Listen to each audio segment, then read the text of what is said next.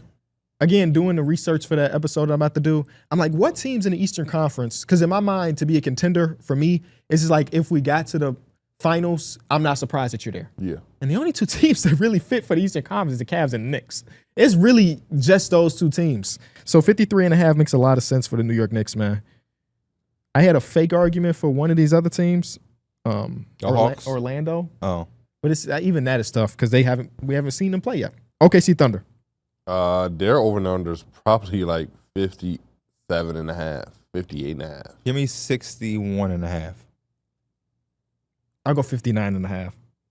Oh my God, it was 62.5. Damn. That is That so makes many sense. wins, dude. I know what they 68 did. last year. Yeah. And they're coming off a championship, but that's so many wins, dude. For that to be your line, I wonder what the most preseason over-under wins they've ever had for a team. Is it like a KD Warriors KD team? Warriors team, probably. Yeah. Yeah. Has to be. That Because is they got KD after they had just won 76, 73. 73, yeah. So, yeah, it's definitely probably him and KD. I'm about to go look the first year with KD, what the over-under was. I just clicked on his Instagram. I could not care less about his Instagram. It seems like that would be. Their preseason number was 66.5. And guess what they did? They won 66. They won 67. They got the over. 66 wins, man. And they just like, yeah, we good. We got it. And they had negative odds to win the championship, which is like rare as hell. Yeah. And they obviously won that championship too with one total loss in the postseason. But that one loss, man. Shout out to Bron. And shout out to Kyrie. I don't want to discredit Kyrie because he had 40 in that game. Orlando Magic. 45 What were they last year? 41 and 41. So I'm going to go 47.5. I'm going to go 45.5. What'd you say, Derek? 45.5. 50.5. 50.5. Wow. I like it. I like it too. I I like just it. didn't think that Orlando, they didn't liked they? it that much. Orlando getting their respect, baby. Couple more teams. Philadelphia 76ers. Oh, I can't even go off what they won last year, though. I'm going to go 37.5 just because I have no idea where else to put it. 39.5.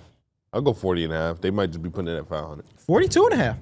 Okay. Slightly All right. above. That is not a number I would touch with a 10-foot Yeah, pole. that's what they trying to make sure. They're Yeah. trying to make sure. We don't know what's Yeah. going on. So we're going to put this shit in the middle. Yeah. Next team we got is the Phoenix Suns, who Matt Ishbia continues to talk. I might bet some money on that Philly one. At Joel 42.5? Embiid not ready. They already say this shit ain't looking Oh, on good. the under? Yeah, this shit ain't looking good. What was Philly? I mean, what was Phoenix last year? Bad. I'm sorry, 36 or 46. 36. Did y'all hear the 40. Matt Ishbia comments? No, Where he said, there's certain people I'm just tired of hearing from, I actually like Matt Ishbia because he will talk.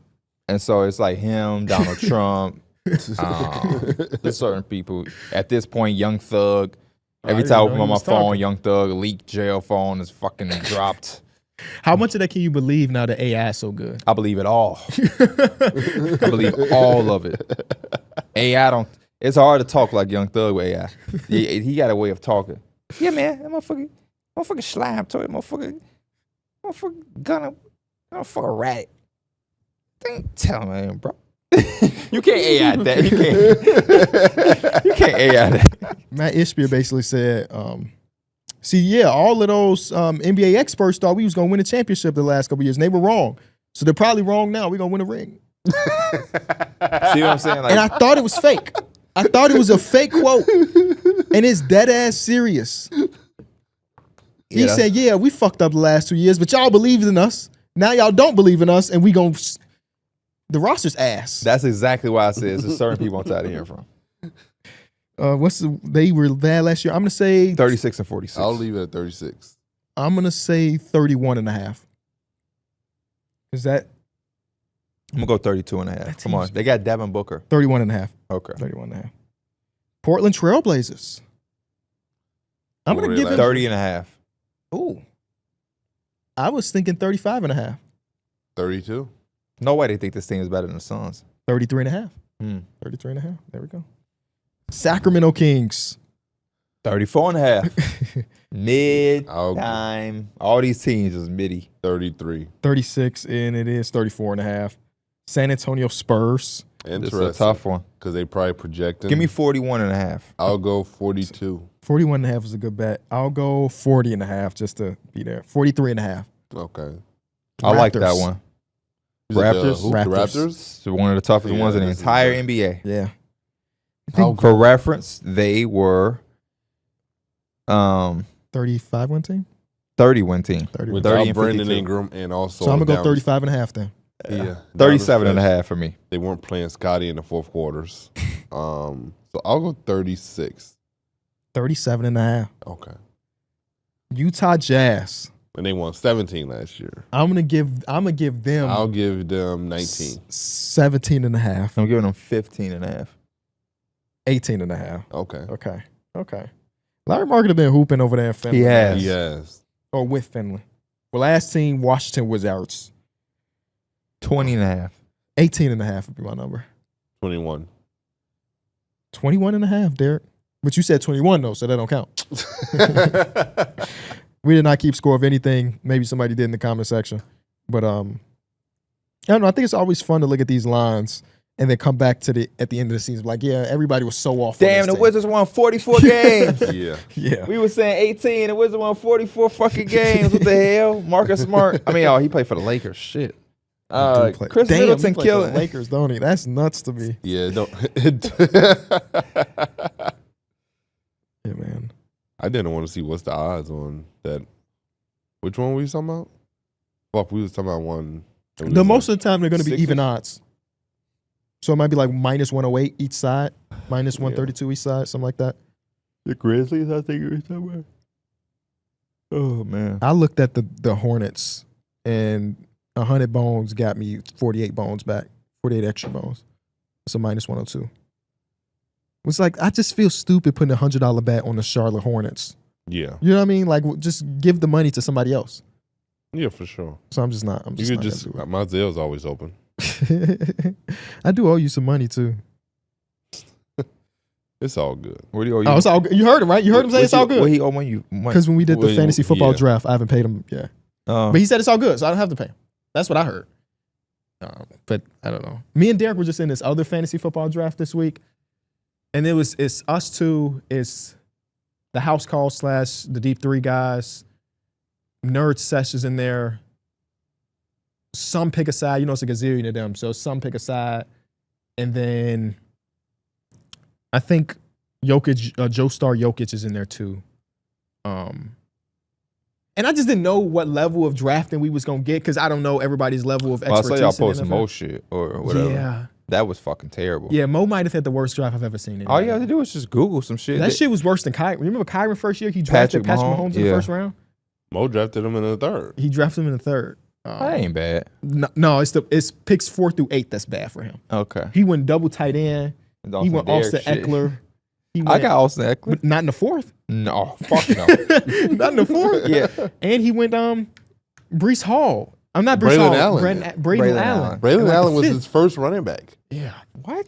Yes. Yes, that was his Yes. first running back he drafted. And The fuck? before the draft, he had the chat like, what did he say? I screenshotted it because I didn't think it was All gonna be you that have bad. to like, there is somebody that will tell you what to do. I They'll make don't know what I'm doing, but fuck it, we ball. And then he drafted Braylon Allen, Austin Eckler, Colston Loveland, and Brenton Strange back to back.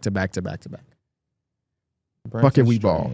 But You, know you what's- literally had to listen to one podcast. but also you know what's funny is that it tells you who's the best player available. Yeah, you could go best available and have a solid team. Yeah.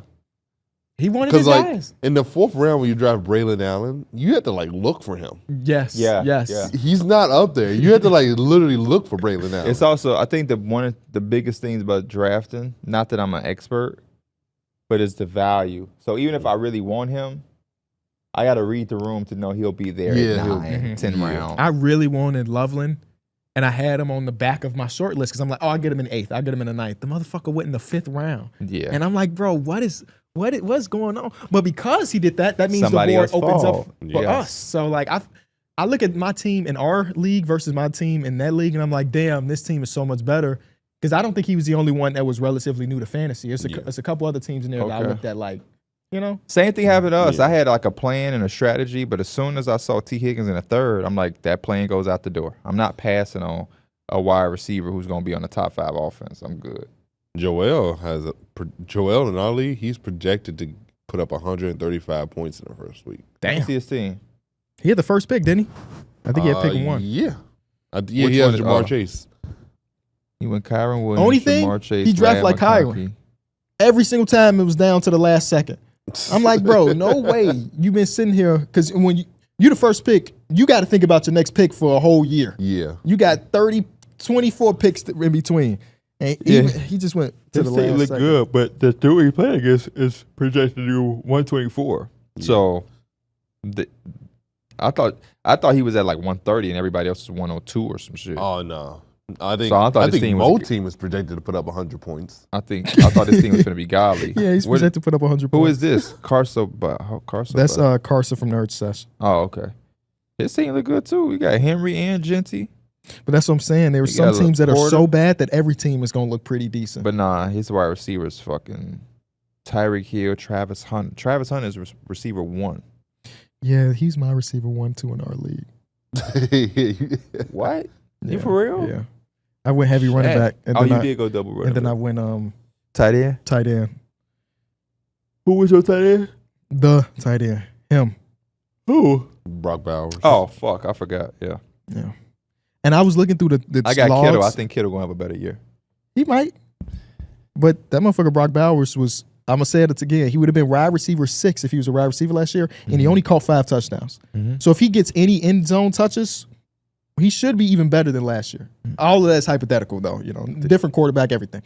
I was looking back at my draft for ours. The one thing I wish I didn't do was take Joe Burrow. Who you wish you had? Let Because me- you would have got somebody at the back end. I would have.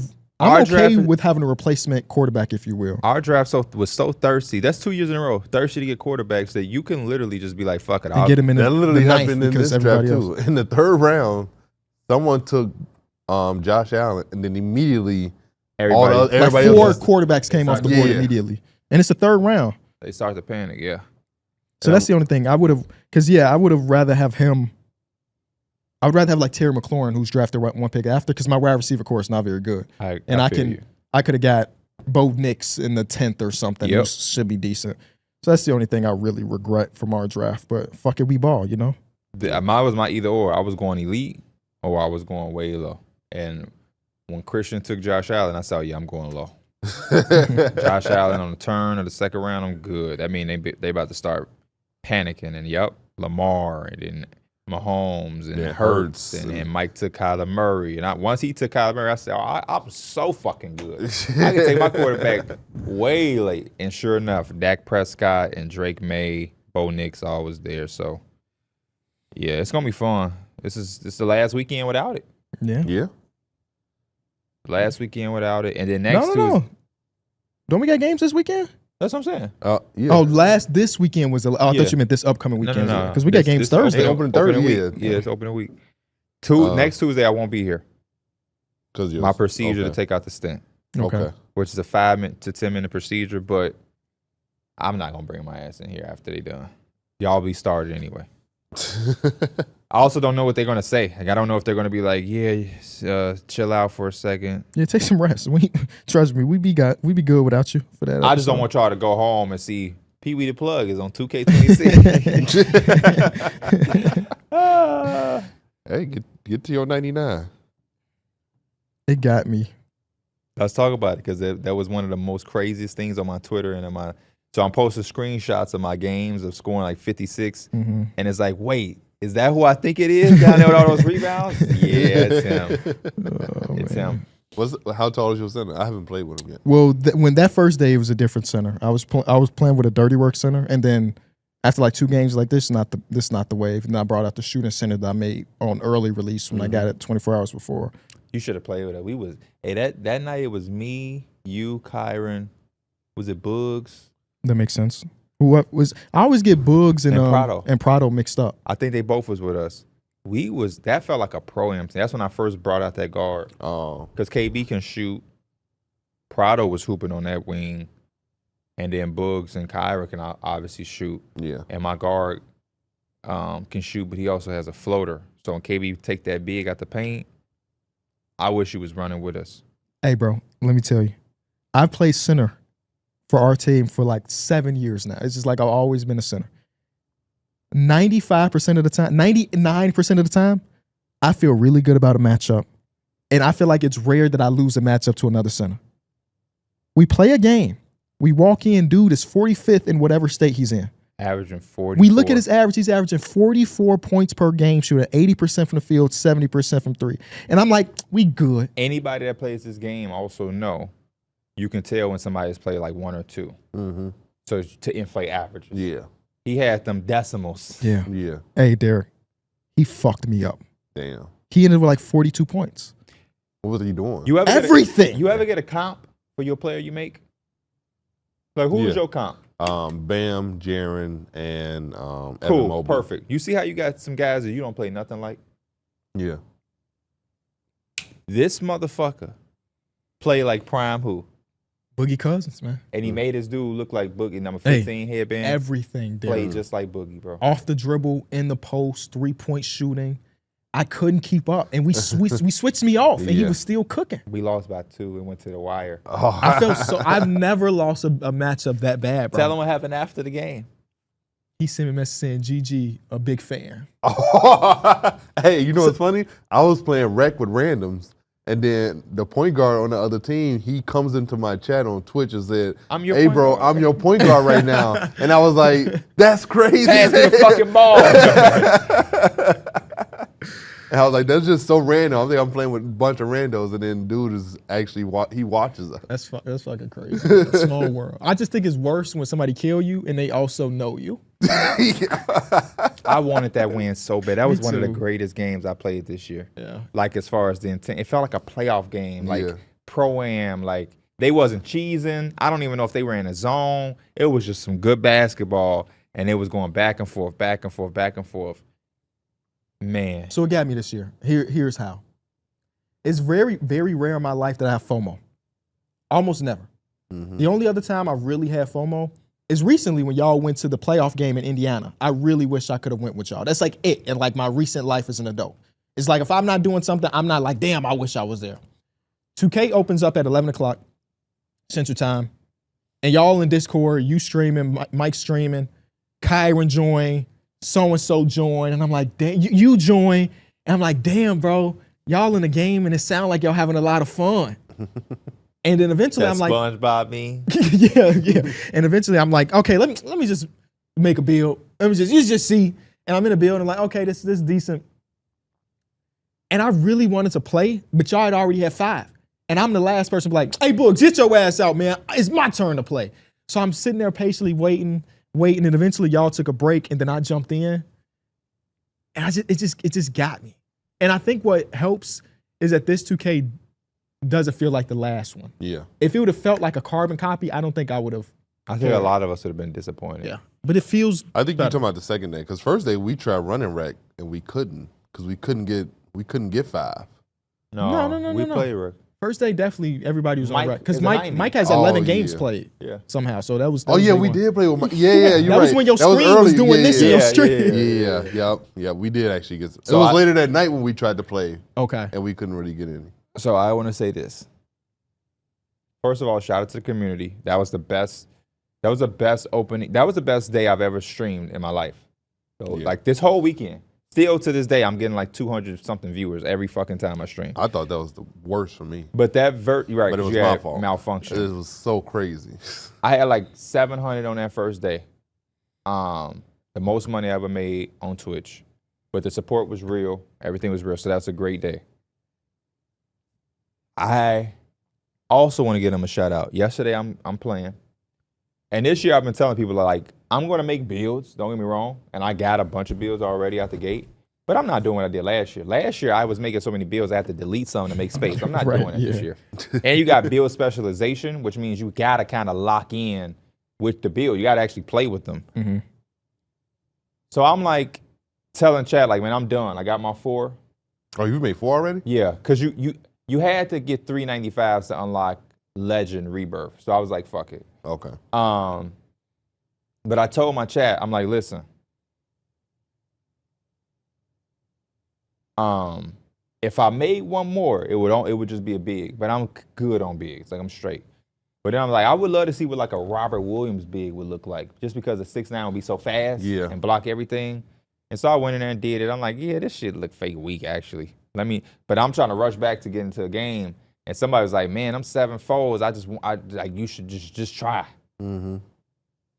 I have not played a 7'4" that I cared about yet. I feel like we've played against 7'4s like every other game. Do not tell Mike. Because I just want him to see it when he get back and play. I made Wemby. All right. I made him. Okay. I played with him. Okay. KB, I made Wemby. He has limitless range. That's also the crazy part is that bigs can shoot that well now. Dog, I made Wemby. Yeah. Watch. I played against a 7'2" center yesterday in rec, and he had an 89-3. I was like, what the hell? Was he snagging boards too? Yeah, he had like a 90-something rebound too. But no, I mean like, because if his wingspan's so low, sometimes it don't even matter what your rebound rating is. You just won't be able to get boards. He really wouldn't dominate me on the boards, even though I'm 6'9". So he sacrificed. We couldn't believe. I couldn't believe because I every 7'4" I played against has been average. Yeah, it's been. So I'm like, I don't even want to make one, but the chat was like, just make it. So I made it, and then Boogs and I'm like, yeah, let's play. I had 38, 15, and like 7 with blocks and shit. I'm talking about this motherfucker is Wemby. The way he moves, I can't believe. Like y'all gonna see. But because I know a lot of people are making Wemby, and then you get out. No, this dude is He's like actually Wemby. Yeah, we played against a Wemby build yesterday when we was in rec. He was 7'4". He even had the #1 jersey. I wear #1. He even had the haircut like Wemby and everything. Well, my dude is me, but he got #1 and shit. And then they was playing zone, and he was just kind of roaming. Yeah, he was causing havoc. If you think you had an open layup, that shit was not open. They gave me a lot of blocks from behind. Like a lot of the guards are faster, so they coming off the screen, but I'm able to get them like and just go. I got 87 pass. You can, bro. I can't wait to. I'm so glad Mike not here because I want to load up with him. Yeah, and he don't know I have a big, and he damn sure don't know I got Wemby. Yeah, so he gonna be like, "Come on, P, let's run," and I'm gonna show with that 7'4" motherfucker shooting from the logo. He gonna be like, what the fuck? I'm talking Kamari just throwing that bitch in the air, and my dude just come out of nowhere. Boom. I feel like I told the chat, I feel like a bitch. I feel like I'm cheating. I feel like I'm cheating the game. I'm blocking threes. I'm shooting threes. I'm dunking. The behind the back crossover is fucking crazy. He's shifty. Yeah. I remember yesterday I was running and I had cut to the back. I was like, throw that shit up to me. And he ain't throw it, but I think maybe it was Peter. He was like, D-Mills, do you know the new lob thing? I was like, no, what is it? He said, it's no longer just X. It's a random button. And I was like, what? And I was like, that shit would have threw me off if it wasn't X and he threw that lob. I'm so it happy might have that been you X, told me.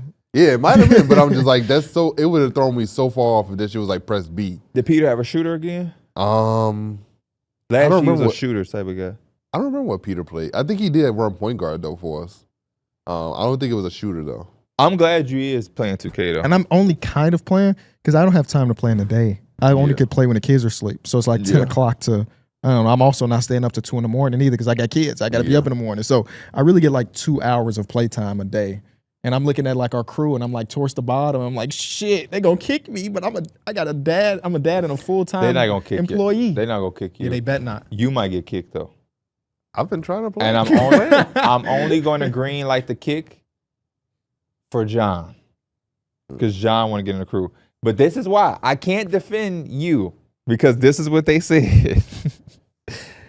They said, yeah, D-Mills, they probably not though. Because they was also saying that like anybody below you needs to get kicked.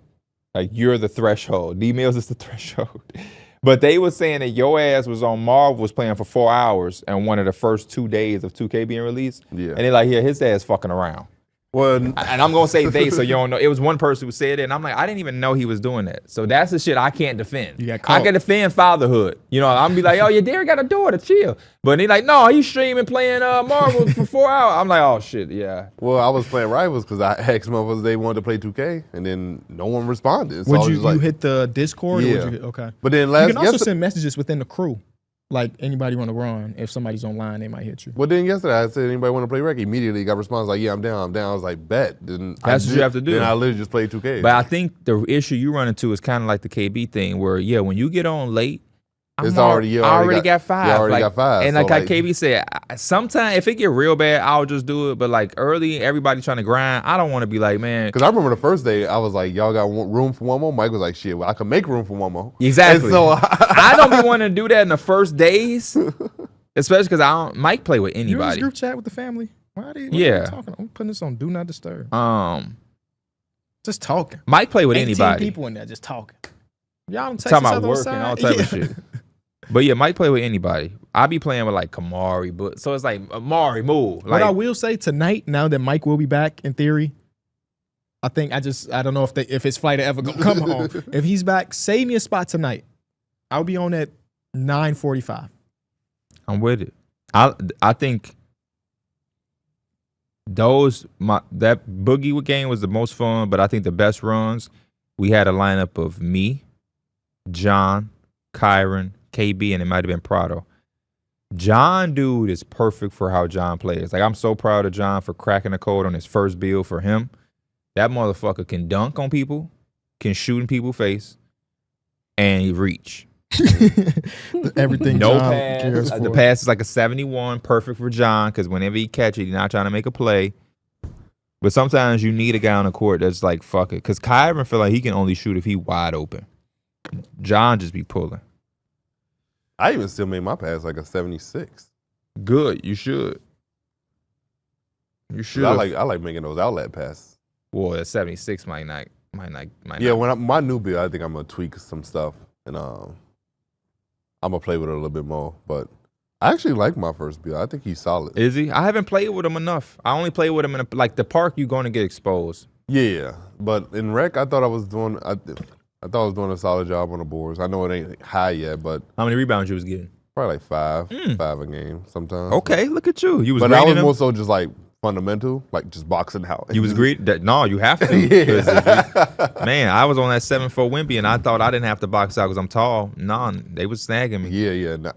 But 3-point shot is a little inconsistent, but I think I can get it there.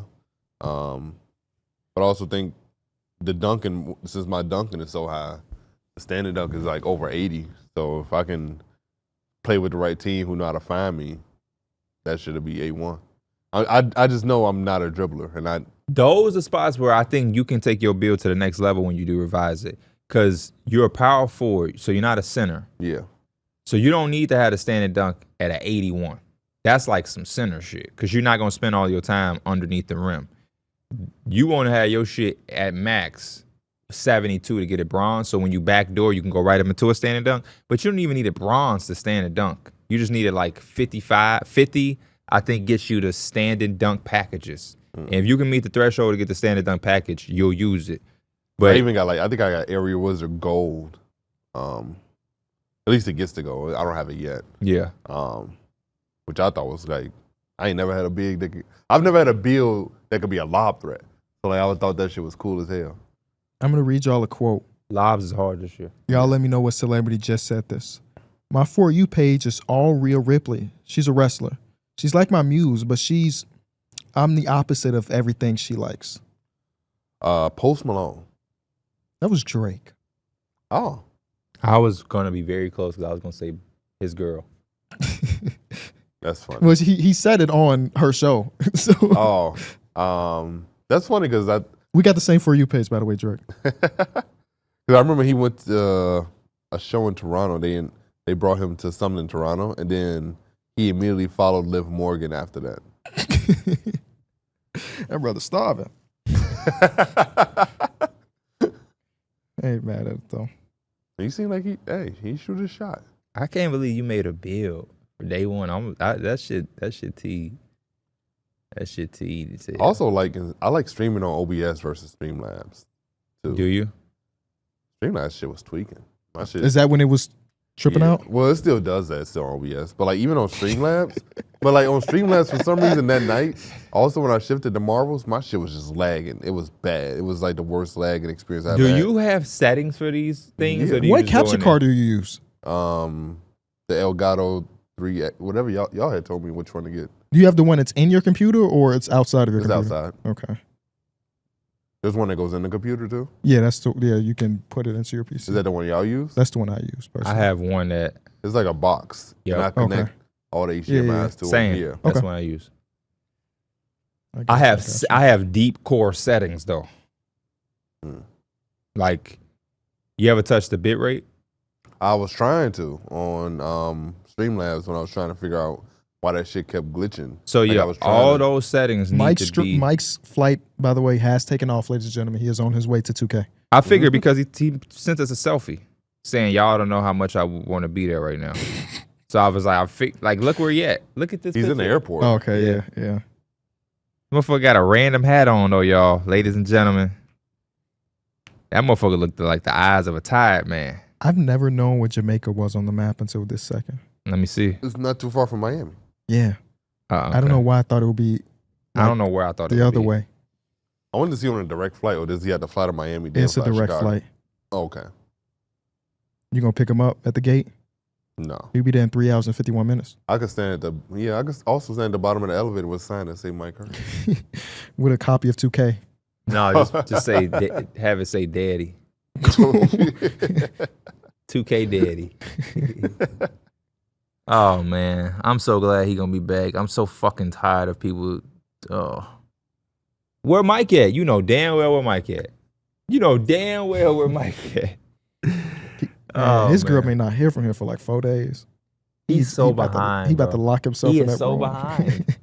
He's at fucking 90. What are you? 89. Damn. What you is? 93. Yeah. That's because my ass was playing Park. Rivals. Well, Rivals and Park. You Park know- don't get you anything. You know what I No, was Park doing? get you a lot. You gotta win. You gotta win. You gotta win. That's why I be telling like Well, yeah. when I me was and you and playing- Kyron was playing, I'm like, I can't do this because we gotta win. I'm not gonna be out here just lollygagging. We gotta win them games. Yeah. And also playing Park or randoms. It's just so many motherfuckers with agendas that people would just shoot on two people. It's too many people in the Discord to be playing with randoms. It's too many. Well, that people. was the day where I had eggs. You don't be in the Discord like that. I don't think I've ever seen you tweet in the Discord. Really? 'Cause Yeah. that's how I got runs yesterday. is I'm not because saying you didn't. I'm just saying I Oh no, I'm not in there. I'm only in there if I'm looking to play. And then when I'm looking to play, if I don't get a response within a certain amount of time, I'm just like, oh, well, fuck it. I've been doing the build specialty stuff because you can do that offline. So I can like, Mm-hmm. if I'm being a dad, I can be like, hey, stop that and pause the game. Yep. Because you can't do that online. So that's kind of how I got to 93 without playing a ton of games. Have you done Gatorade workouts yet? Yeah. Okay. I get you them. I done my squats. Yep. My push-ups. Not push-ups. My bench Pull-ups. press. The bench press is a little tough. I feel like that's one of the easier ones. It depends on the strength of the guy. I don't do the sprints. Like the sprints is pretty I don't do hard. the sprints either. Um, You ever do the treadmill? No. That one pretty cool. Just I like the boxing one. Pretty easy. easy as hell. Yeah. Easy 4 Easy. stars. Yeah, easy 4 star.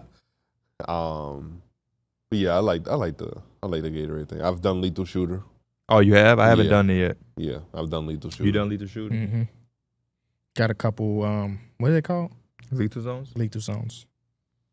My In the- Kevin in the Durant build corners. all red, so I'm like, I might as well go do it one of these days. You know what I'm saying? Motherfucker, just Yeah, let that get motherfucker them ride. corners. Get them corners lethal. Dude, you can real life have like 5 or 6 cap breakers in like a couple days. I will. You gonna have them from the crew, I'll have 5, I think. Not 6, but 5. I bought level 40. right? So that's 1. I got 2 from the crew right now, but by the time it becomes available, I'll have 3. Wait, how you get 2 from the crew now? Oh, you mean like in the 7-day timer hits 7 days? Yeah. Okay, gotcha. I know gotcha. I got So 2 I got waiting those for 2. me. Yeah, for sure. So I got 2 already. Right. How'd you get the second one? Because I only got 1. I'm level. My rep. Oh, right. You gotta be like starter 3 or something like that. So yeah, I got those 2 because I used them. Mhm. Then I got 2 right On the now way. from the crew, Right. but by the time it It gets might to, hit that third one. we should have the third one. We very close. So I'll have my 5. Yeah, I'm gonna start. If ain't nobody run, I'm gonna just run rec, just normal, just go into no squad one. The no squad rec is fine if you're big. Because I've ran like 3 games and we won all 3. Because you can just dominate the glass, get a couple offensive boards, and you can get your XP even if y'all don't win. Yeah. But if you like a guard or a wing, bro, you kind of really relying on your teammates to give you the ball so you can be effective. Yeah. If you ain't trying to, like, if you're in the Discord, you could go to like that sunset or that shooting thing, and you can grind in there. Yeah. Okay. You just gotta be killing though, because it'll fuck up your zones. But if you go in there and you do what you do, hey, set the screen, and you can get your hot zone from right there. It depends on what if you're going for XP, you can just throw lobs. That's what I'd be doing. You're like 20,000 XP a game if you throw lobs. Okay. I don't know what your pass on. You go in that motherfucker, turn that bitch over. But turnovers don't hurt you. At least they didn't last year. No, they still don't. You can grind pretty. You just got to set some time up. That's all. That's all I got though for 2K. The game is still new. What I will say to everybody is that, dang. Told y'all every time you open up Twitter, Young Thug is there. Yeah, a lot of people asking if you should get the game. I'm going to say this one general thing. I think that's a personal decision. I'm not here to tell anybody to buy anything. I think if you have to question should you buy it, probably lean to no. Don't buy some shit you got to question. If I go and I'll be like, should I buy this shit? I usually put it down, personally. But I do think this is one of the best 2Ks out of the gate. So take that. I just hope they don't fuck it up like they sometimes do. Take that what you how you may. I'm only speaking on my career. I haven't played in my NBA or anything yet, or my team. So I've got some NBA minutes in there, videos and stuff. I just wish they put in the fucking aprons. Yeah, aprons, sign and trades, shit like that. One thing I will give them credit on, there's 162 people in like the previous eras that they didn't have. Yeah, I saw Blake Griffin is back. So they got a bunch of people. Like I'm about to do. I got a video coming out tomorrow where I turned my least favorite player of all time to the GOAT. Do you know who that is? Your least favorite player of all time is somebody that was not in the game until now. Your least favorite player of all time. Bull. Only play for the Bull. Hell, you see him at the max if you really lock in on a certain day. Brazilian.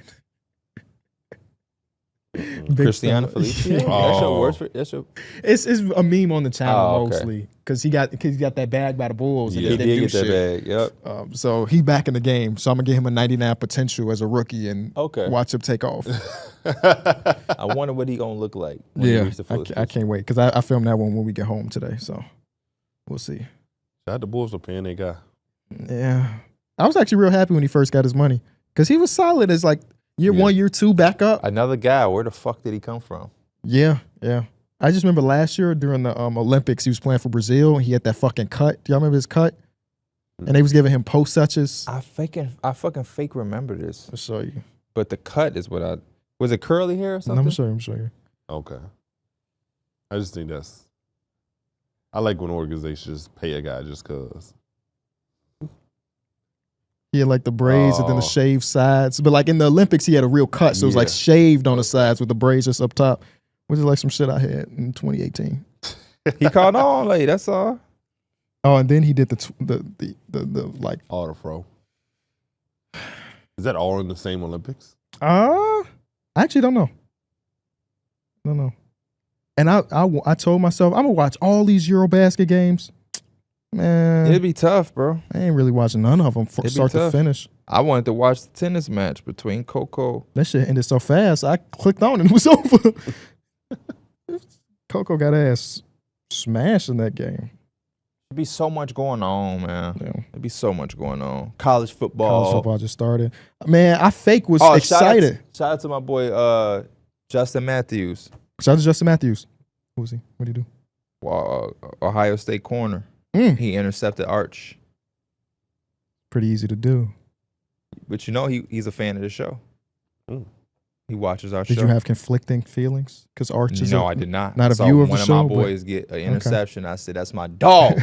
I told my pops, "Hey, that's our boy." Pops like, "Who was that?" I'm like, "He watched the show." Arch had like 38 passing yards going. And he's the champion. One of them touchdown passes he gave up though. No, he didn't. No. Arch Manning. He threw it, and my boy Justin Matthews got. He played it wrong. He had a second pick too, but it fell off his hands and went to his teammate. His teammate dropped it. Yesterday as I'm editing, I'm just browsing to see what's on, and they had the UNC versus TCU game on, and I was like, okay, I'm fake excited for this one. Belichick first game, and they showed nice. Fucking Michael Jordan in the skybox. Oh, for real? And Randy Moss is there. I'm like, oh, it's about to be lit. First drive, UNC marched down the field and scored easy touchdown. I'm like, oh yeah, they might. Them motherfuckers gave up 40 unanswered after that. Damn. They gave up 40 unanswered. Bro, I thought they was winning 40. I saw like a little video and I just was like, oh, they did that. No, they got killed. Oh, that means TCU crazy because North Carolina nice. I like the Legio Lopez. They showed the graphic of like 30 returning players, 50 new transferees for UNC. Damn. Which is like, damn. Quarterback, first time Bill I think Belichick. I saw that walking in here and I saw a little clip because they said the quarterback had got hurt. He messed his leg up. And he threw a touchdown to his brother, Johnson. Oh, cool. It might be Brad Johnson's sons. Brad Johnson used to play for the Buccaneers. I can't remember. This is the first time that Bill Belichick's had a left-handed starting quarterback. They said on the broadcast. And even the backup is left-handed too. He is. So, yeah. Thought it was interesting. They lost that bunch? Yeah. Shit, TCU. It's crazy the pop that arena had for that first drive. And then by the second quarter, all of them people were gone. All of them were gone. Can't say I care about college football, but shit like that is very interesting to me. How football in general, I guess, how a coach can be the most interesting guy on the team or most important guy. Kevorian Barnes, 11 carries, 113, and a touchdown. Pick him up in fantasy league. I know Josh Hoover, but I don't know. That's my first time finding out about Barnes. Jordan Dyer had 9 receptions, 136 and a touchdown. Shit. I saw his tutty. They showed his family in the crowd. That's it. Max Johnson took them on the drive that scored the touchdown. I thought Gio Lopez was playing. He only threw the ball 10 times. Damn, he threw an interception. Shit. It was a scoop at 6 in that game. It was a lot of shit going on. But again, I was passively watching. Caleb Hood, 31 rush yards on 10 attempts. Yeah, UNC looked nasty. That's a nasty start. That's a nasty start to the year. Yeah. Bill Belichick, man. Don't be letting your girlfriend write them plays, boy. I told you about that shit. Told you about that. That boy head in the wrong game. But can you blame him? Belichick, I know, was football over everything. Now, Belichick ain't in the college football game, but I went to UNC. They recruited me, and the coordinator was his son.